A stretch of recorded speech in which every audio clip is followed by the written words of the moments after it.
All right. So, let's begin. Up to now, we have been talking about getting ATP from glucose. Now, you are not almost certain constantly intaking glucose. There are times that you are doing other things, like showing up to class, and taking notes, and doing things like this. You need energy while you're doing this. You need some sort of steady supply of ATP, which means you need, well, more or less a steady supply of glucose, or some sort of substitute. Now, the supply of glucose in your blood, when you are not actively eating, where does that come from? It comes from glycogen. And that is what we are talking about today. So, by the end of this lecture, you should revel in how cool a molecule glycogen is. Okay. You should be able to connect glycogen breakdown to the other metabolic pathways discussed so far. This is going to feed into everything we've all talked about. Then you need to know the 3 basic enzymes involved in glycogen breakdown, including their basic functionality and mechanisms. You'll also need to know the 4 enzymes involved in glycogen synthesis, including their basic functionality and mechanisms. And then I doubt we're going to get there, but maybe we will. You need to understand how the activities of glycogen phosphorylase and glycogen synthase are regulated. So that's where we're going. So, all right.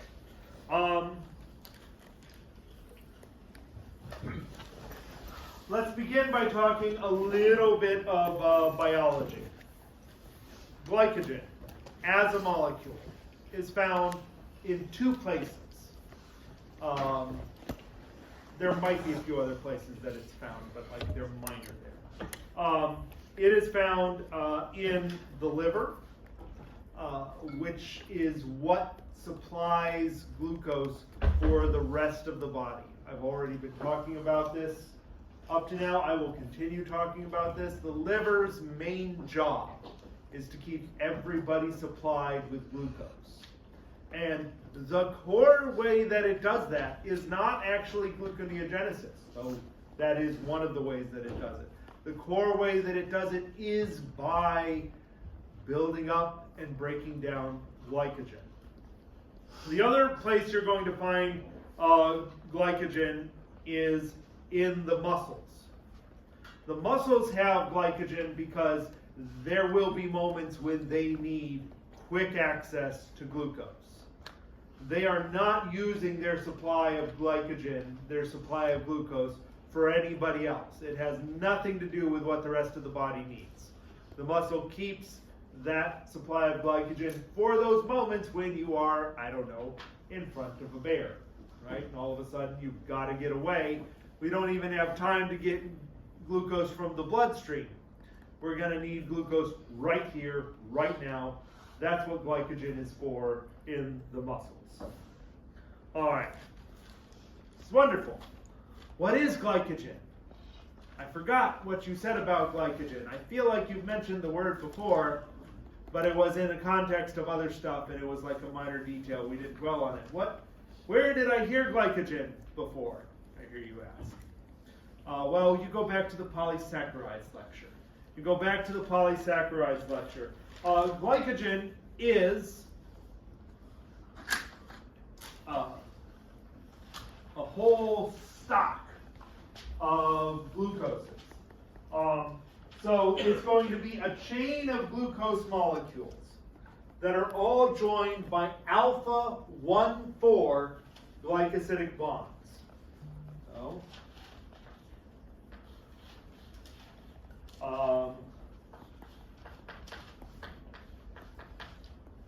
alpha means we're going down.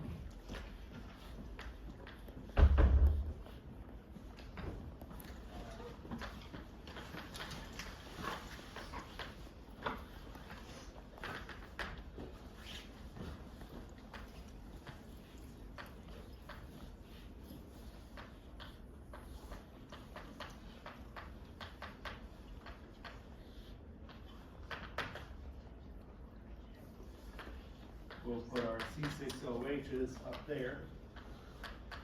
At this point you're saying, wait, this sounds a lot like amylose. You're right, it's a lot like amylose, except it's closer to amylopectin because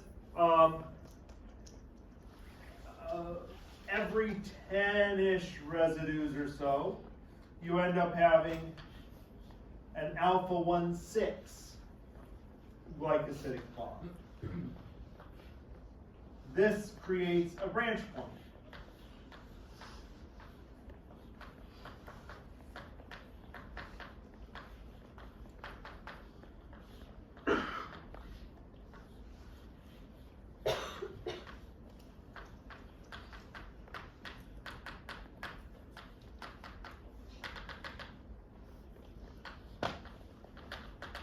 Like so.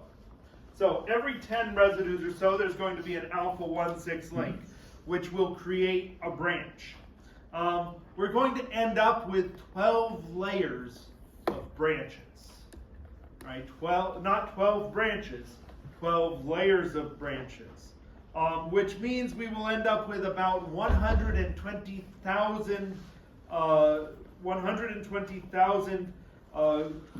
glucose molecules in a single glycogen molecule. These glucoses, with all of this branching going on, they're going to arrange themselves into basically a sphere. This sphere is going to be 100 to 400 angstra in diameter. So like you can actually see these glycogen balls on a microscope, with a sufficiently high-powered microscope. They're going to make up, in the end, about 1 to 2% of the mass of your muscles. They're going to be 10 to 20% of the mass of your liver. These glycogen balls. Now, if you think about this, what we are saying is we're going to start off with, let's say, one strand, okay? And we'll call this our non-reducing end, and this will be our reducing end, right? And we're going to end up with about 2 branches coming off here, spaced about 10 of these guys apart. That will create a new non-reducing end there. And we're going to have about 2 branches coming off there, 2 branches coming off here. This is, at this point, the second layer of branching, right? That gives me that.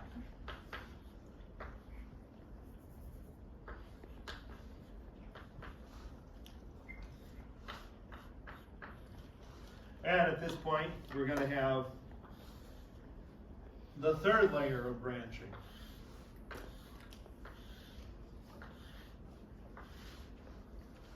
Again, this is only 3 layers that I'm going on here, and we said there's going to be on the order of like 12 layers of these things. You can see how this is going to fill up massively. You're going to end up with a pile of non-reducing ends. But in the whole thing, you're going to have one single reducing end. There will only be one reducing end per glycogen molecule. Okay, so breaking down glycogen is the way that your body, is the way that your liver keeps your blood glucose levels at about 5 millimolar. This is one of those numbers you're going to want to end up keeping in your head. We'll refer to it a whole bunch. Is that you're aiming at a blood glucose concentration of 5-ish millimolar. Okay? So the idea is when you eat, your body will replenish its glycogen stores, right? And then as you stop eating and go do other things, you'll be using the glucose in your blood, and the liver will replenish that glucose supply by breaking down glycogen. So it'll break down glycogen. Okay. All right. All of this chemistry that we're going to talk about today will happen at the non-reducing ends. The reducing end, there's only one of them. We're going to start off of there. But we have all of these non-reducing ends, so we'll build up glycogen at the non-reducing end, and we'll break it down at the non-reducing end. Having so many non-reducing ends is part of what allows us to, let's say in the muscles, get a huge influx of sugar all of a sudden when we have to face the bear. Because you have all those non-reducing ends that you can access simultaneously to get glucose that you can then send through glycolysis and fermentation. Okay. We're going to start by talking about breaking down glycogen. Because that's a little more straightforward place to start. There are 3 enzymes that are involved in breaking down glycogen. The first of these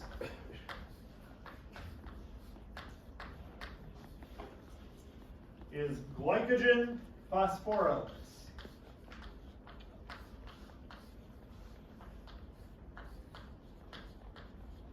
Glycogen phosphorylase.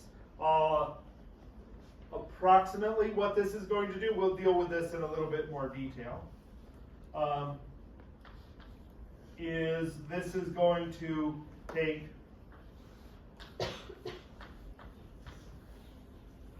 glycogen that has N residues, where N is a number, and it's going to bring in an inorganic phosphate. It's going to bring in an inorganic phosphate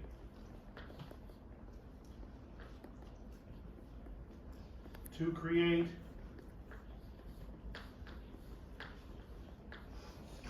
glycogen with N-1 residues and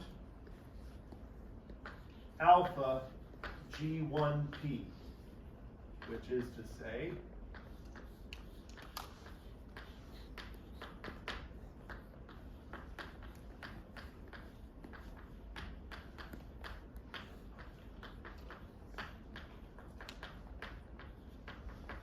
there. Okay, that's the first thing. This is going to end up cutting at the non-reducing end.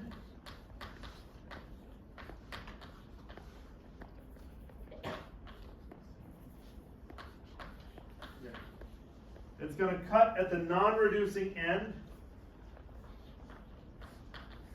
until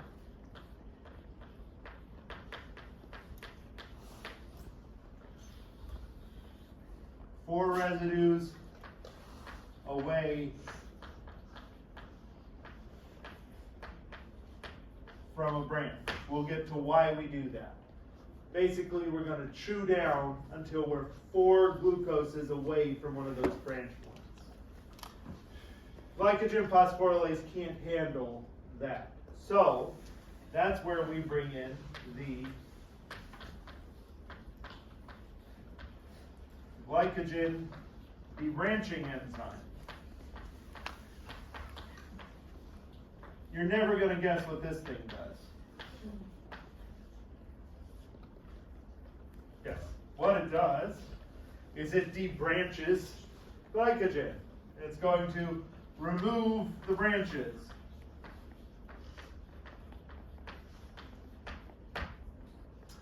This is a little more complicated than it sounds like, and we'll talk about that when we get there. Then the third enzyme. You see here, we've made alpha G1P. Do you remember where alpha G1P fits into glycolysis? No, you don't, because it doesn't fit into glycolysis, right? It doesn't. So now we've got to get this so that this can go into glycolysis. And that's where we bring in phosphoglucomutase.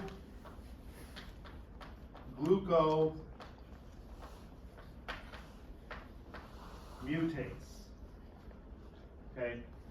And what this one does is this turns G1P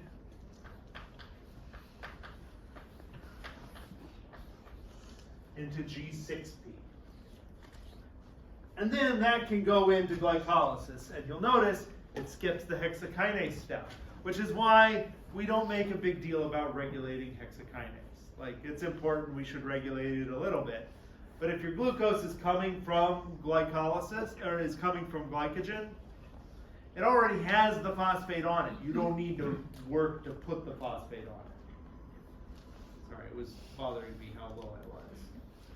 Must have been a hobbit teaching the class before. All right. Which would also explain all the weird foot hair that's sort of piled. Okay. So now, let's talk about all of these.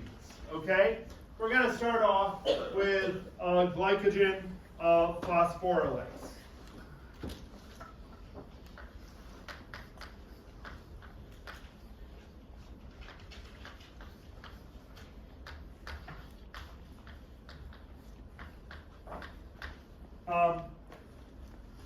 I'm not going to dwell on the mechanism a bunch of this, but you should know that it uses a PLP cofactor.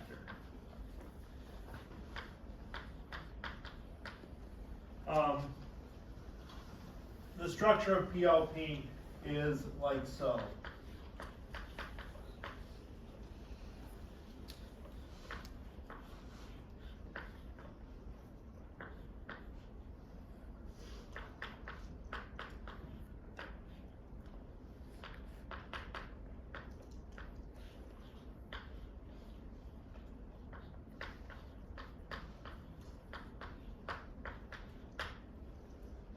All right.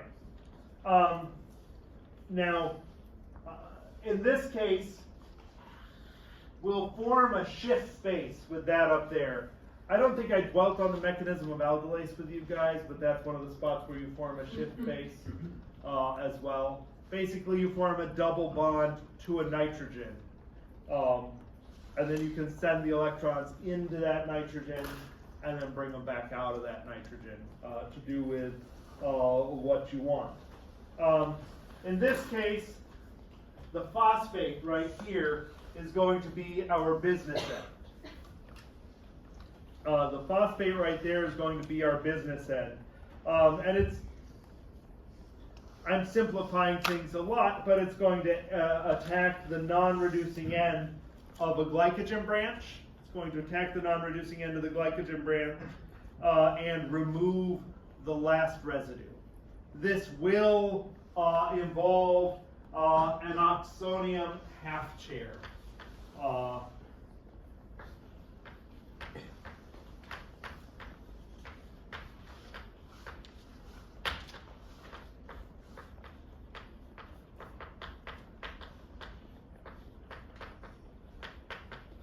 Okay. Which is like lysozyme, has one of those half chair states. And that means that gluconolactone, one of the things that we talked about inhibiting lysozyme, right, because it had to have the half chair form, that'll inhibit this guy as well. Okay, now the structure of glycogen phosphorylase is kind of interesting. Here I'm wishing I had my laser pointer with me. Because, so it makes a homodimer, and there's a glycogen binding site where you can bind the whole molecule, but this is at some distance from the actual catalytic site where the cutting happens. Okay.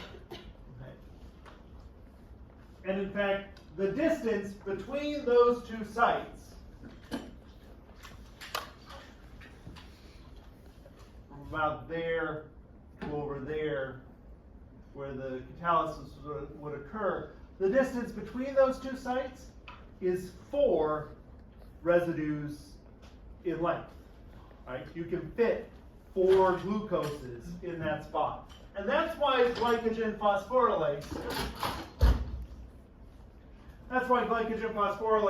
only cuts until we're 4 residues. Right? It only cuts until we're 4 residues from a branch point. So, that's the spot where you sort of hit here, right? And let's say that my hand here is glycogen phosphorylase, where this is the bit that can do the cutting. So we're cutting down glycogen until we get there, and then I can cut off that last little tip of my finger, but I can't cut the rest of my finger. This got weird. Okay. But that's what's going on, is you have that same, you can't actually get further down. You're left with 4 residues as your branch, at your branch point. Dealing with those guys is where the debranching enzyme comes in. Now, the debranching enzyme has 2 activities.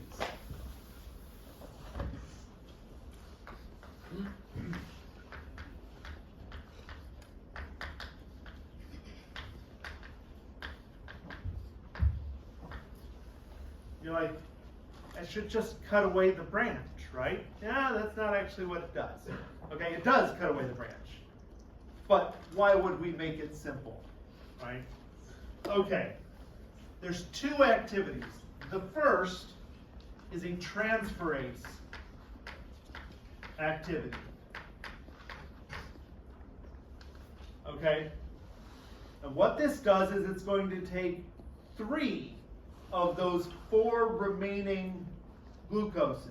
It's going to take 3 of them and move them to the end of a nearby branch. Okay?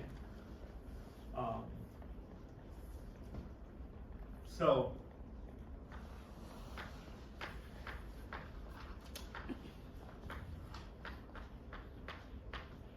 move 3 glucoses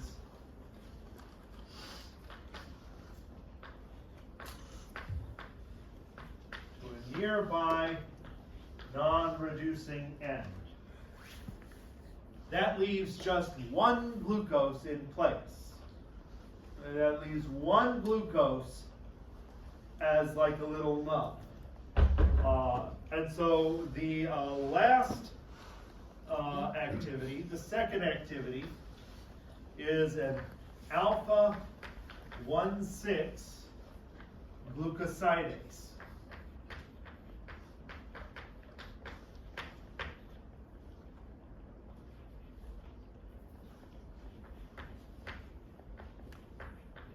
This removes the last glucose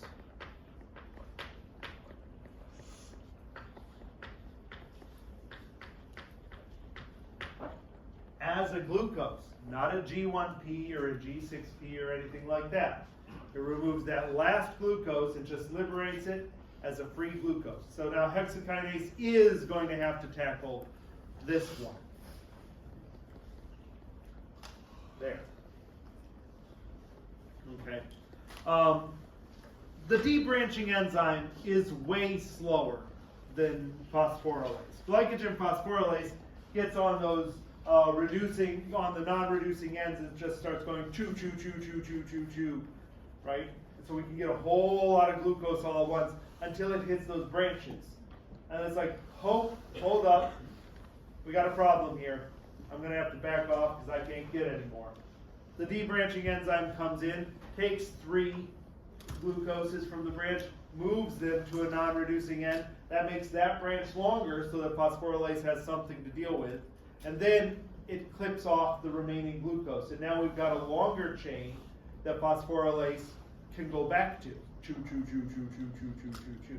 This ends up having actual physical consequences because this is why you can't do maximal exertion, muscular exertion, for an extended period of time, right? Like you see your heavy weightlifters, right? They're going to put all their energy into getting that thing up, right? And they're putting out a lot of force when they do that. But they are not physically capable. No one is physically capable of doing that huge amount of force for an extended period of time, right? And they even have just holding the thing up becomes a struggle, and you see them drop it, and then it's just like this complete, right?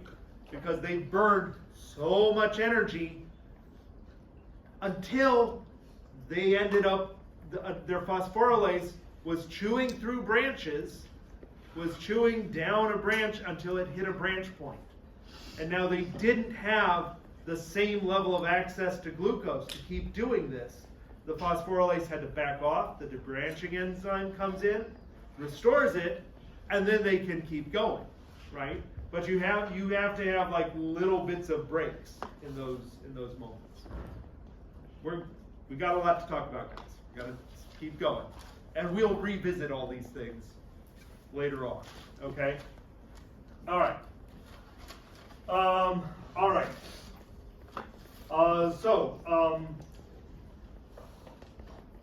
Right. Now, the last one, phosphoglucomutase. Now, you're going to be tempted to want to shorten this guy to PGM, right? But there's a problem with doing that. We've already had something that we shortened to PGM. That was phosphoglyceramutase, right?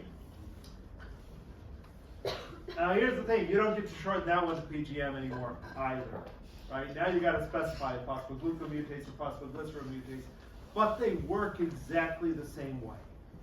You remember phosphoglycerate mutase, you had 3-PG, right, bind to the enzyme, and there was a histidine that had a phosphate on it already, right?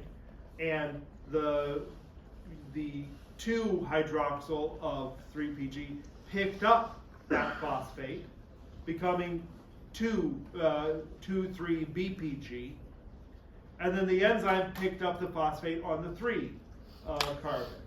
So that's how we went from 3-PG to 2-PG. This does exactly the same thing with the 6-OH and the 1-OH, okay? Except it's not on a histidine, it's on a serine. But it's exactly the same thing.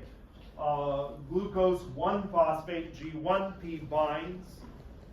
A serine has a phosphate, it picks up the phosphate, or the serine has the phosphate, the C6OH picks up that phosphate, and then the serine picks up the phosphate on carbon 1. Okay? All right. Very straightforward. Now, what were your questions, real quick? My question was, when you're talking about glycogen phosphorylase, when it's clipping and clipping, is that turning every molecule into alpha G1, G? Yes, Okay. yes. Glycogen phosphorylase is removing glucoses as you go down, making each one of them alpha G1P. So most of the glucoses in glycogen will become G1P, with the sole exception of the last glucose that's actually doing the 1,6 glycosidic bond, right? That guy will become a straight up glucose. Yeah. So like it's snipping one glucose out. Right, it's snipping one glucose at a time. Whole branch. Right, right. It will chew up a whole branch, one glucose at a time.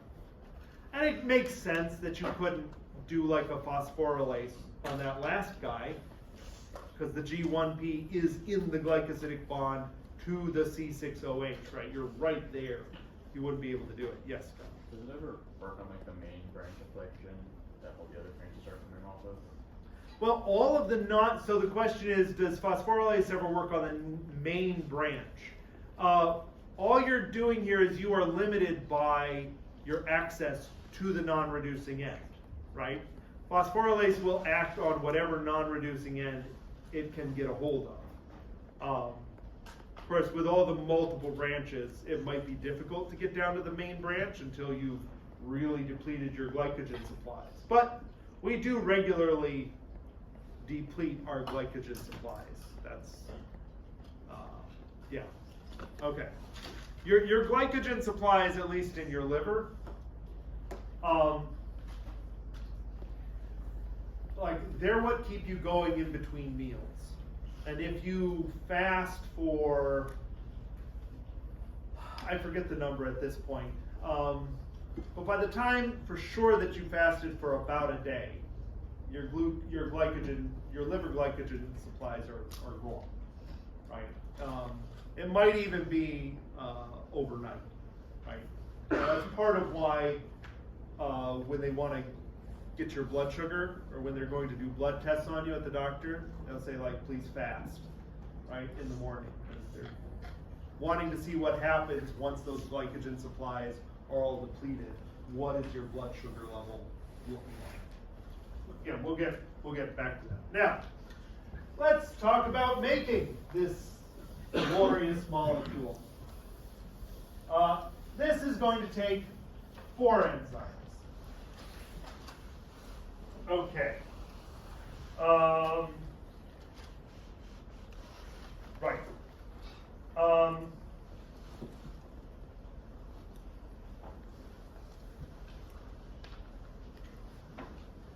Oh, the liver is making G6P. The liver is not making glucose for its own needs, right? G6P can't leave the cell, right? Doesn't happen. Instead, this glucose, this G6P would go into the ER, or would run into our old friend glucose 6-phosphatase, get dephosphorylated, and now it's glucose, and now it can leave the liver via the GLUT2 transport. Okay, making glycogen. 4 enzymes. 1. NDP sugar pyrophosphorylase.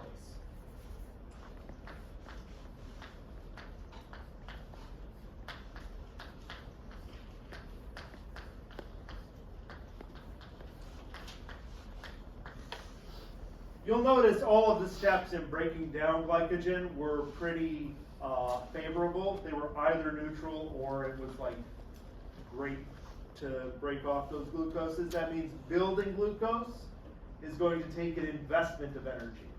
And that investment comes here.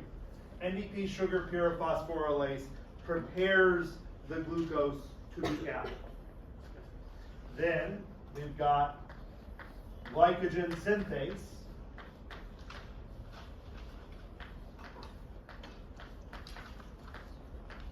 which will actually build the thing. We have glycogenin, which will be involved initiating a glycogen molecule. And then we will have the also cleverly named glycogen branching enzyme.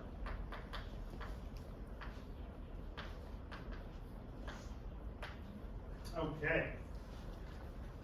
Now, NDP sugar pyrophosphorylase.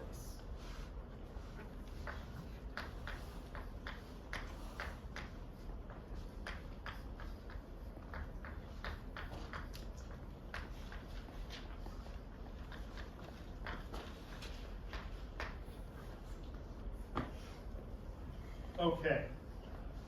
Overall, what this is going to do is G1P plus UTP. That's our actual energy source for this. Is the UTP is going to become UDPG and pyrophosphate. Oh boy, that means I get to introduce you to another enzyme. So we'll have 8 total, I think, this time through. Starting to warm up. All right, now how does this work? We've got our G1P. How did we get G1P? Well, phosphoglucomutase turned G6P into G1P so that we could do this.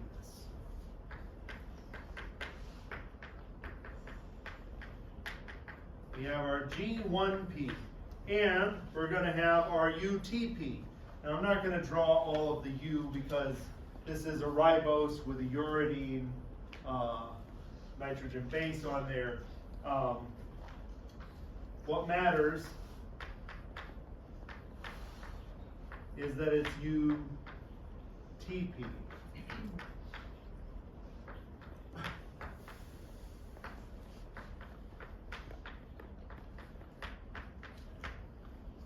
Okay?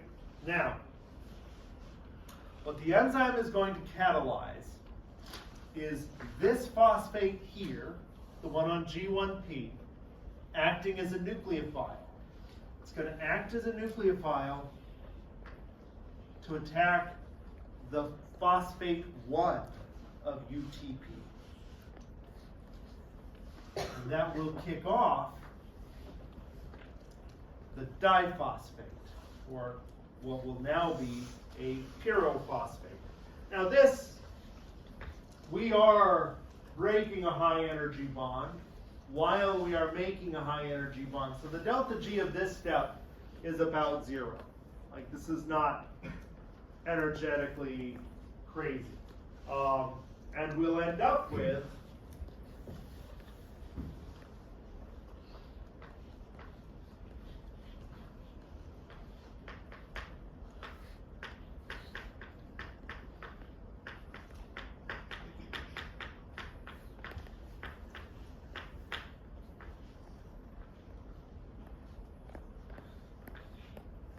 that.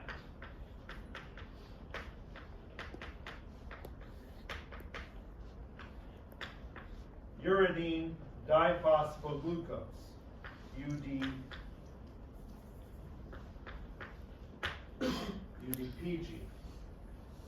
and pyrophosphate.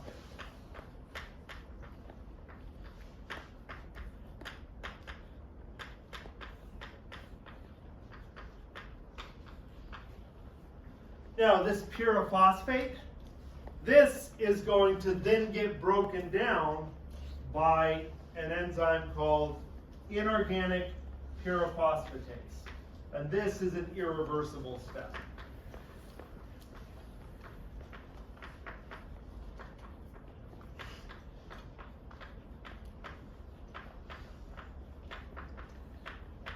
Where we'll bring in a water and we'll end up with 2 inorganic phosphates. We'll end up with 2 inorganic phosphates. And the delta G for that, the delta G naught for this step, that's going to be about minus 19 or so kilojoules per mole. Yeah.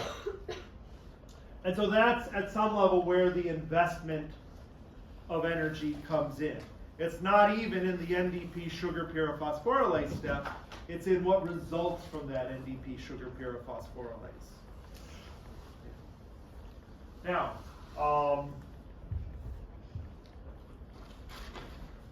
inorganic pyrophosphatase does this sort of thing all over the place. This is kind of its job. You'll have reactions that in and of themselves may be sort of energetically neutral, but they'll be positioned so that they release an inorganic pyrophosphate. Those two phosphates linked like that. And then inorganic pyrophosphatase will come along and clip those, resulting in two phosphates, making two phosphates and releasing a pile of energy. So this thing shows up a lot. It's kind of a theme. Okay. Glycogen synthase. Now this is the reciprocal of glycogen phosphorylase.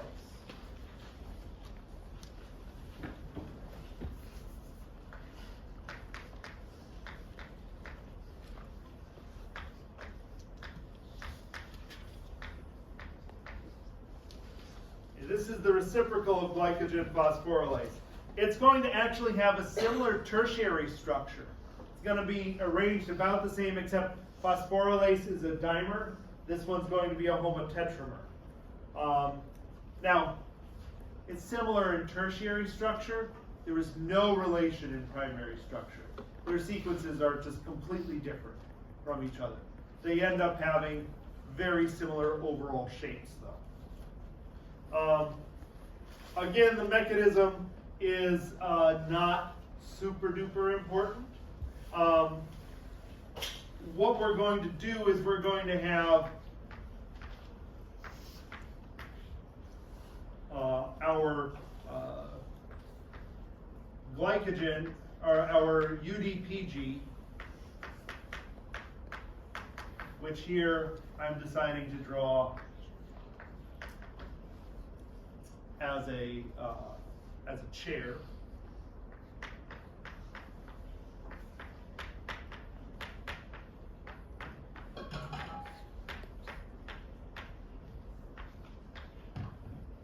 Our UDPG, and what's going to happen is first we're going to lose our UDP. In essence, we're going to get that lost. And we're going to lose that. And what we're going to be left with is another one of those beloved half-chair intermediates.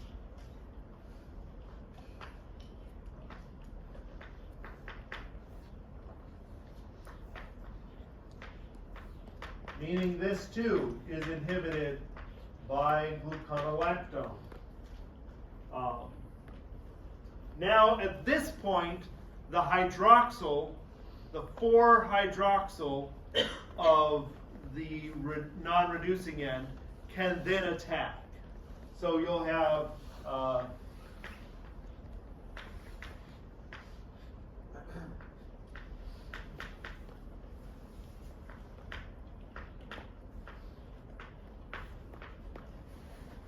can attack, and that will cause our actual linkage. So think through lysozyme backwards, as it were, except I suppose, strictly speaking, it's probably going to come like that, so that we can keep our alpha 1,4 linkage. Now, the UDP that we made over here, this is going to be restored by an enzyme that we've already encountered, right? Nucleoside diphosphokinase, the same thing that restored GDP, right? We had is our Pepsi K, phosphoenolpyruvate carboxykinase, made a GDP, and we had to figure out how do we restore that. We pull in an ATP, and nucleoside diphosphokinase transfers a phosphate. See, these are all words that if I'd thrown these at you in the first week, you'd be like, what? And now you're like, wait, I should remember this. So you've gone a long way, right? Now, some of you are like, yes, I remember that, and that's awesome. Like, that's where you need to be. The rest of you get there. Okay. Now, what this means is that functionally each addition of a glucose costs 1 ATP. Strictly speaking, if you want to account for the pyrophosphate that was made, this would cost 1 2/3 ATP. That's the way Dr. Dixon teaches it. So I'm not likely to ask you a question that relies on that distinction, 1 ATP versus 1 2/3 ATP, but you should recognize this costs energy. This costs ATP to add a glucose, each glucose to glycogen. Okay, now glycogenin. We're not going to deal with glycogen in a whole bunch. Glycogenin happens to be a homodimer. Okay, glycogenin is a homodimer where the active site of this homodimer, and there's 2 active sites, the active site of these homodimers contain a tyrosine. They contain a tyrosine. And so each monomer acts on its partner to build a chain of glucoses. To build a chain of glucoses out of UDPG onto the tyrosine. So they're sort of adding glucoses to each other's tyrosines. That builds up a primer of 8 glucoses. That builds up a primer of 8 glucoses that form the very initial alpha 1,4 glucose chain of glycogen. Now, once you have that, glycogen synthase can come in and start extending it out and making it longer and longer. But that primer, those beginning glucoses, those are going to stay linked to the glycogenin molecule itself. They will stay linked to the glycogenin protein until that's all done. Okay. Now, the thing we have not yet made is a branch. We still need to put branches on this sucker. And so that's where our 4th guy comes in, the glycogen branching enzyme. Now, the glycogen branching enzyme, this one is more straightforward than the debranching enzyme. Basically, once you get a chain of glucoses that is 11 residues long, once you get a chain of glucoses that is 11 residues long, they're all linked by their alpha 1,4 glycosidic bonds, this thing is going to come along and it's going to remove the last 7 of them. It's going to remove the last 7, sometimes the last 6 of them, and it's going to make a branch on the interior of the same chain. So you're going to build out your glucoses till they're 11, then you're going to come along, you're going to grab the last 6, and you're going to move them in. You're going to move them in, making an alpha 1,6 glycosidic bond. Okay? This means, the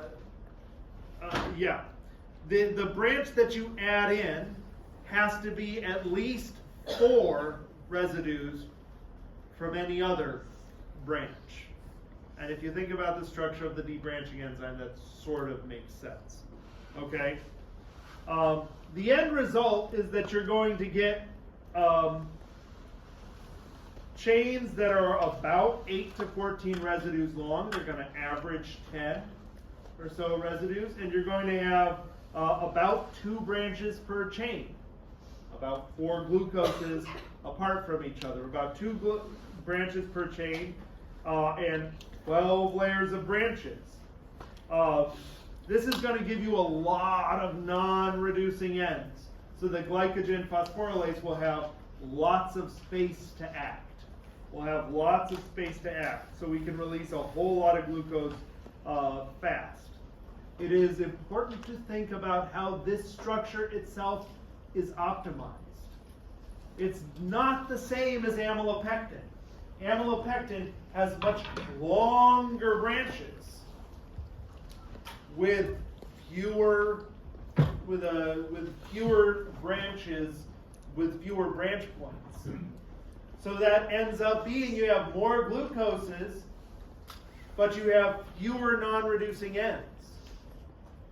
But this makes sense because amylopectin is found in potato plants, and potato plants are notorious for, when they encounter a bear, not running away. Right? They don't need all those phosphorylates to act on them all at once. We, on the other hand, we might. Okay. Happy Thanksgiving, guys. Go have a good break.